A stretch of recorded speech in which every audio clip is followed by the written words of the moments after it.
I went to Green Mill today and asked if they had any outdoor seating. No problem, huh? Took off my shoes and just enjoyed a little sun. I love it. Yeah. Smart. All right, go ahead when you're ready. Okay. Obviously we're now back from Christmas break, and yeah, so it's just, I'm curious, how does the Christmas break help you guys kind of take a break, reset, catch your breath, and ultimately get a break before you enter into the home stretch here? Yeah, with it being such a long season, it's kind of nice to have that long break that's mandatory to say, okay, first season, second season, and then really a third season when you get to postseason. So we're focused on second season now. I'm not disappointed in our first stretch, but I think we let ourselves down a little bit and we need to get better. Mm-hmm. You still won 4 of your last 5 in that first stretch, so is it a good thing to have this break at this time when you kind of find your footing and start to get rolling a little bit more?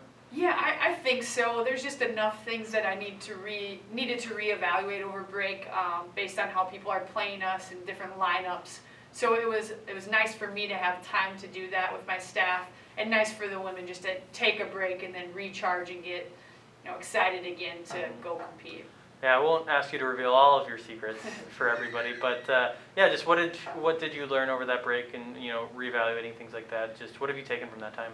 Well, we haven't started games well, so it was offensively kind of watching that, and thankfully it wasn't 100% our offense doesn't work. It was we weren't making the shots, we weren't taking possessions as serious as we needed to.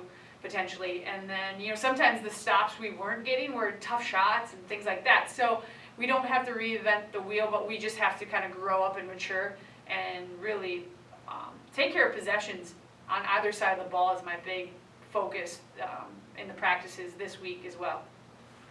I'll follow up with a question with Mike on those poor starts. How do you balance between an anger timeout or a come on ladies, let's get it together versus I need to save some timeouts for later, or let them play through it? Yeah, I think I've done a poor job on that. Honestly, I think I sometimes do save them for later and I let us get a deeper hole. So I evaluated myself in that as well. I need to take timeout sooner. It's not okay for us to go down 10-0 or 12-2. So I'm prepared to take those timeouts earlier and sub earlier. So we don't have those early long runs against us. Anything, whether it's a society or a business or a church or a family or a basketball team that has that first taste of success like you guys did last year, you can plateau right there, you can fall back, or you can break through. I'll ask the question maybe in a different format than I did to Coley. Do you think your ladies realize how much talent they actually have and how good they can be? I don't. I think we got that hunger and that blood in our mouth a little bit for taste of success from last year. We kind of got lost a little bit. So even in practice today, I tried to reignite that to say, remember last year how every practice was a gift and every game was a gift. We need that mantra again for ourselves. And we can't beat ourselves. We have to make sure Mary beats us, not we beat ourselves, or whoever it is. So we tried to reignite that.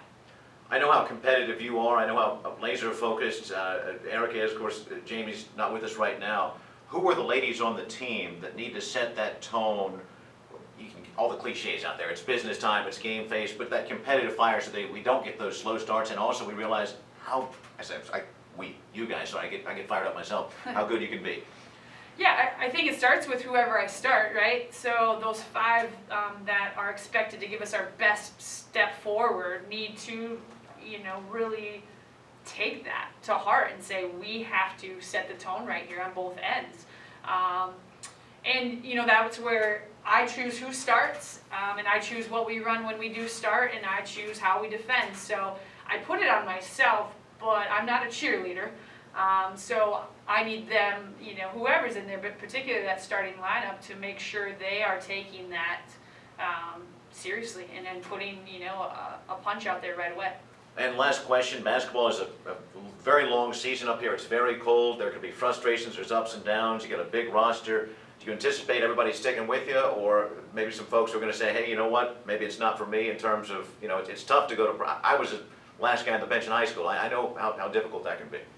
So far, no one's came in with their pink slip, so no, I mean, so far everyone's still with us, both feet in, and know that they want to be a part of this. And I think that goes to show you when 11 kids don't play, but they still show up. Right. You know, they leave Christmas break early to come play for us and play for this team. That shows you our character. Yeah, Christmas break, you just said you kind of conditioned pretty hard, but in a team sense, how does Christmas break give you guys a chance to have that break and have a rest before, entering into this home stretch of the season now? Yeah, it's awesome. Our bodies thank us for this week of rest for sure. We're all kind of beat up going into Christmas break, sickness. Everybody's got something on the team with a cold or a cough. And then just physically, we have been going hard since August, basically. So just kind of giving our bodies enough time to just relax, mentally relax, and I say relax, but we're doing something over break. We're not relaxing, but we're just kind of doing our own thing, going to the gym, getting some shots up, and it's different. It's good. Mm-hmm. You guys have won 4 of your last 5, so you enter into this break. Is that a good thing, necessarily when you're starting to get on a roll here? Yeah, it is. Obviously, the loss against Mary, no one wants that. We should have had that game. But yeah, 4 out of 5, it's nothing to look down to. Coach said at the beginning of practice, from now, the North, we're basically on to South teams, besides Crookston, obviously.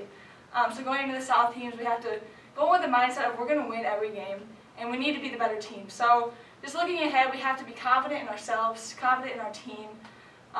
Just be confident and know we can win games and beat anybody. In your last game against Minot, you guys had 36 bench points as a team. How much fun is that to have that kind of role, embrace that kind of role, and give such a boost like that along with the other girls who are on the bench with you to start the game? Right, it's awesome. Our starters do a great job, obviously, and then it's just so fun to come into the game and have a spark off the bench. It's energy. We need, even people who don't play, they don't think they add to the game, but they do. It's all 20, 21 of us, whatever the number is. It's all of us. We need the energy, whether you're in or not. So when we can come off the bench like that and contribute, it's awesome. Let me follow up on some Micah mentioned there with the bench play. One individual in particular, Claire Woolhow. I know just a little bit. She's so reserved, so polite. I call her kind of like the missing woman on the team in terms of you don't think about her, and she comes in and rings the bell a couple times from Right. 3 the other day. Talk about her as a person and player. She's unbelievable. She's such a consistent and just mentally tough. You're going to get out of her. She just plays so hard. She does the dirty work. For her 4 years here at DeVille, always points out in film, like she's sprinting to every screen. She's going to crash for a rebound. She's boxing out every time. So having a person like Claire in a team is definitely a good thing for us. You mentioned you got 1 million players in the team, actually 20 or 21. Yeah. That can be tough for chemistry, and certainly it's tough for minutes. Let me go to another reserve, the blonde bomber, Maddie Shire.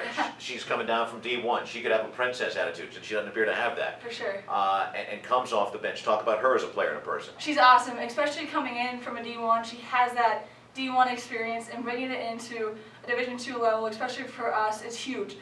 Just bringing in the confidence she has for shooting, it's awesome because now, we're talking about today in practice or different lineups, attackers and shooters and both. And when we have her on the floor, you can't help off of her. She'll hit a 3 if you're hand in her face. So it's like having her on the floor, and she's an awesome person. She wants to get everyone else around her better. She's just not looking for hers. She's looking for her teammates. So it's awesome to have her on the team.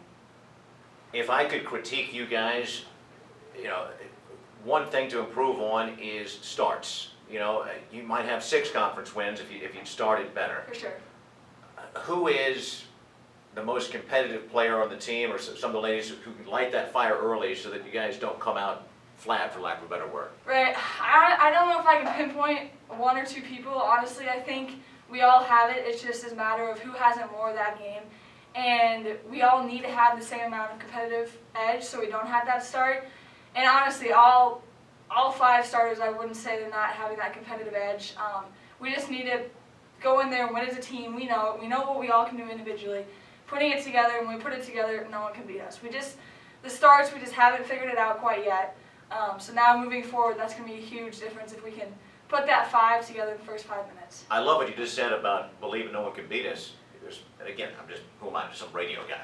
But I'm looking at it, and when I see you guys that is rolling together, damn, you guys are good. Is there that belief, 1 through at least 8 or 9, that blankety, if we're playing well, watch the blankety out? Right, I do believe it, and I think we need to believe it more in ourselves, and I think that's when teams beat us, is when we don't believe it, and when we see teams, get ahead of us, and then we're trying to catch back up. That's when we're down against 20 or whatever by Mary or Moorhead, for example. That's when we need to not have that, because if we had to catch ourselves back up, we'd be winning by 20. So I think we as players need to trust ourselves more, and because DeVille knows we can beat anybody, but she's not the one playing. Right. Now we got to believe it. So once we believe it, I truly believe if we go in there, we're going to beat this team. They can't stop us 1 through 5. The outcome will show itself. And final question, you mentioned you got a lot of players and you're down a coach. So you got 2 coaches. How has that affected not so much chemistry, but practices, organization, order, that type of thing? Yeah, for sure. It puts a lot of pressure on, obviously, Coach Gartner, Erica, and DeVille. But they have been doing a tremendous job of picking up Coach Jamie's slack. And Coach Jamie's always texting us after games, like, go get them, or good job. And so we feel like she's still a part of it, but it definitely is. Sometimes in practice, if we're split on 2 ends, you only can have 1 coach, and you want to go ask questions, but there's not that extra coach. So in that aspect, but Coach DeVille and Erica, hands down to them, they're doing the best they can and really picking up the slack.